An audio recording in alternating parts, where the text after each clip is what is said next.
પાઠશાલાઓને બહુ જ ઉપર લેવાની જરૂર છે.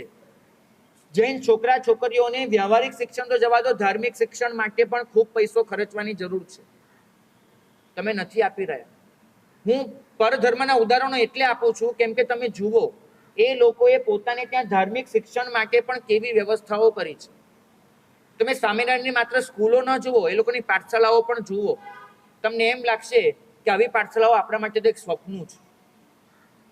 તમારે ત્યાં નીચે હોલ છે, એક જ હોલમાં 5 ધોરણ ચાલે છે. જુઓ તમે, બધાનો અવાજ સામસામે અથડાતો હોય છે. તમે એક બેઝિક સગવડ 5 ધોરણને 5 અલગ અલગ રૂમ આપવી જોઈએ, એટલી બેઝિક સગવડ પણ ગોવાલિયા ટેન્ક જેવો, મને જે કહેવામાં આવ્યું છે કે મુંબઈના ટોપ 5 રેપ્યુટેડ સંઘમાં ગોવાલિયા ટેન્કનું નામ છે, એ સંઘ પણ આટલી બેઝિક સગવડ આપી નથી શકતો જે પાઠશાલાને. બીજી કોની પાસે અપેક્ષા રાખશો? પહેલું ધોરણ, બીજું ધોરણ, કોઈ સ્કૂલ ધારો કે આવી હોય, હું તમને પૂછું, જો કોઈ સ્કૂલ આવી હોય કે જેમાં એક જ ફ્લોર પર દિવાલ વગર, રૂમ વગર બધા જ ધોરણ ચાલતા હોય, એવી સ્કૂલમાં તમે તમારા બાળકને મોકલો છો? અરે મોકલશો? તમે ભણ્યા ભાઈ, હવે પૂછું છું. એ તો ધૂળિયા નિશાળો હતી.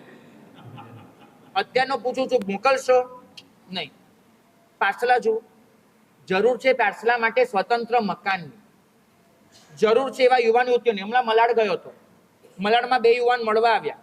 મને કે સાહેબ અમે લોકો એન્જિનિયરિંગ કર્યું છે, 22,000 નોકરી કરીએ છીએ બંને જણ. દિલમાં બહુ હોશ છે કે શાસનની સેવા કરવી છે, દિલમાં બહુ હોશ છે કે પોતાનો દરેક સમય, મિનિટ શાસન માટે આપી દેવી છે. પણ સાહેબ કમાનાર અમારા ઘરમાં કોઈ નથી, અમે નોકરી કરવી જ પડે છે. સાહેબ કોઈ જૈન શાસનમાં જો કોઈ 22,000 આપી દેતું હોય તો અમની ઈચ્છા છે અમે બંને જૈન શાસનમાં 8-8 કલાક પાઠશાલા ચલાવી છે. આખા દિવસમાં કોઈને ગમે ત્યારે આવવું હોય, અમારે લોકોને ભણાવવું છે. અમે લોકો કર્મગ્રંથ સુધી ભણેલા છીએ, કોઈ ગુરુ ભગવંત પાસે અમારે ભણાવવું છે. અને 8 કલાક પાઠશાલા ચાલે, જેને જ્યારે બી આવવું હોય દરેકને પર્સનલી ટ્યુશન પણ આપીએ, ઘરે પણ જઈએ, બધું કરીએ. માત્ર સંઘ અમને આટલી સગવડ આપી. આપણે આવા 10-15 યુવાનોને જોબ આપી શકીએ એટલું આપણે પ્રાવધાન રાખ્યું છે નહીં. હજુ એક ઉદાહરણ આપું તમને લોકો. આ કોરોનામાં અમારી એક પરિચિત વ્યક્તિ અમદાવાદની એક હોસ્પિટલમાં દાખલ થવું પડ્યું. જ્યારે સારવાર કરાઈને બહાર નીકળી, એને 7.5 લાખ રૂપિયાનું બિલ આવ્યું હતું. કોરોનામાં આટલું બિલ આવવું સામાન્ય હતું. એ વ્યક્તિનું પોતાનું ગજું હતું, એને 7.5 લાખ ભરી દીધા. પણ એ જ દિવસે બીજા 3 જૈન પરિવારો, એના સભ્યોને એ જ હોસ્પિટલમાં રજા આપવામાં આવી હતી અને હરેકનું બિલ 6.5 થી 8.5 ની વચ્ચે હતું. પેલા પરિવારોની કોઈ હેસિયત નહીં કે આટલું બિલ ભરી શકે. અને તમને કદાચ ખબર હશે કે જે વીમા પોલિસી હતી એ લોકોએ કોરોનામાં આપવાની ના પાડી દીધી. ઘણી બધી વીમા પોલિસીએ ના પાડી દીધી. દરેકે પોતે પૈસા આપવાના હતા. આ પરિવારોએ જે બધી ડેસ્ક હોય જ્યાં ચૂકવવાનું છે ત્યાં એટલી આજીજી કરી કે અમને ઓછું કરી આપો. હોસ્પિટલ વાળાએ 50-75 હજાર ઓછા કરી આપ્યા. એનાથી વધારે તો કોઈ હોસ્પિટલ ધર્માદા સંસ્થા તો છે નહીં. શું કરવાનું? આ લોકોએ કીધું કે અમારી હજી 3 લાખની તાકાત છે, એથી વધારે નથી. હવે શું? એ હેલ્પ ડેસ્ક હતી, જે ડેસ્ક હતી એની બાજુમાં બાપ્સ કરીને સંસ્થા છે, BAPS કરીને, એની પોતાની હેલ્પ ડેસ્ક હતી. ત્યાં તમારા જેવા સફેદ લેંગા જબ્બામાં બેઠેલા 2 યુવાનો ઊભા થયા. આવીને આપણે 3 જૈન પરિવારો પાસે આવ્યા, હાથ જોડીને એટલું કીધું, પ્રણામ, તમારી પાસે જેટલી સગવડ હોય એટલું ભરી દો, બાકીનું સ્વામી બાપા જોઈ લેશે. અમારી જે શ્રાવક, અમારા ખૂબ અંગત શ્રાવક છે ને એમ કીધું, ઓલા લોકોએ પોતાની શક્તિ પ્રમાણે આપ્યું, બાકીનું બધું બિલ ત્યાં ને ત્યાં એ લોકોએ ચૂકવી દીધું. હવે વ્યક્તિનો મને પ્રશ્ન આવ્યો, માનો કે 3 પરિવાર વાળા સ્વામી બાપાને ધન્યવાદ કહેવા માટે એક વખત સ્વામિનારાયણ મંદિરનું પગથિયું ચડે તો આપણાથી એને ના પડાય કે કરાય કે ન કરાય? ઉપરથી આપણે એને કહેવું પડે કે ભાઈ એકવાર થેન્ક યુ કહી આવજે, કૃતજ્ઞતા કટસી ખાતર બી એકવાર કહી આવજો. બીજો પ્રશ્ન, મા બાપ તો જૈન ધર્મ પામેલા છે અને એ લોકો તો કદાચ સમજશે કે ભાઈ મોક્ષ તો અરિહંત પાસેથી જ મળે છે, આપણે જૈન ધર્મથી ચલિત થવાય નહીં.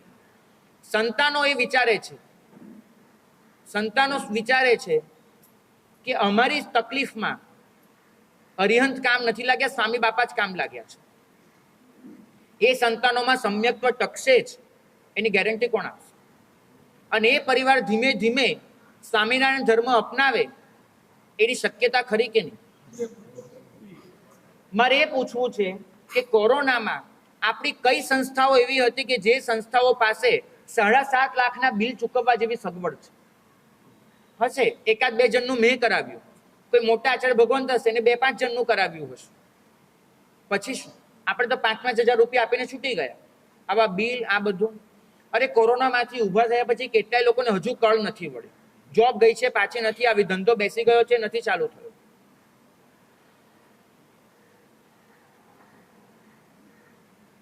ભાગ્યશાળી પ્રશ્ન એ છે કે કોરોનામાંથી તો આપણે બહાર નીકળી ગયા, આટલી થપાટો ખાધી, આટલી આત્મહત્યા જૈનોએ કરી, જોઈ પણ લીધી, બધું જ થયું. તમે જાણો છો કે કોરોનામાં આટલી આત્મહત્યા થઈ છે. કેમ? કારણ કે આપણી સંસ્થાઓ એને જે મજબૂતાઈથી કામ કરવું જોઈએ નથી કરી. અને મારે આજે પૂછવું છે કે એ કોરોનાને 3 વર્ષ વીતી ગયા, ફરીવાર આવી મહામારી આવી જ શકવાની છે અને કદાચ નજીકમાં આવશે. આપણા સંઘે બોધપાઠ શું લીધું? આપણા સંઘે એવું કયું ફંડ ઊભું કર્યું કે હવે જો કશું પણ થાય તો આપણા શ્રાવકોને સ્વામી બાપા પાસે ના જવું પડે, અરિહંત જ એને સાચવી લે, એવી કઈ સગવડ ઊભી કરી? ગોવાળિયા ટેન્કનું જ પૂછવું છે, ગોવાળિયા ટેન્કમાં એવું કેટલું ફંડ જમા થયું કે ઇમરજન્સીમાં વાપરી શકાશે આવી રીતે? કંઈ જ નહીં. કેમ? કારણ કે આપણે તો એ કોરોનામાંથી બહાર આવ્યા પછી પણ એ જ સ્વપ્ન ચાલુ રાખ્યા છે, એ જ પારના ઝુલાવાના ચાલુ રાખ્યા છે, એ જ બધું ચાલુ રાખ્યું છે કે જે આપણે પહેલા કરતા હતા. શું બદલ્યું આપણે? મારે એ પૂછવું છે તમને. કઈ વ્યવસ્થાઓ બદલી? મારો આક્રોશ નથી, આ સમજણ આપવાનો પ્રયત્ન છે. આજીજી છે સંઘ પાસે કે આ વસ્તુ પર ગંભીરતાથી વિચાર કરજો કે આપણા શ્રાવકો સમ્યક્ત્વ કેમ ગુમાવી રહ્યા છે. શ્રાવકોને દેવા થાય, દેવામાંથી બહાર કાઢવા જેવી આપણી પાસે સગવડ નથી. શ્રાવકોને મૂડી જોઈએ, મૂડી આપવા જેટલી આપણી તાકાત નથી.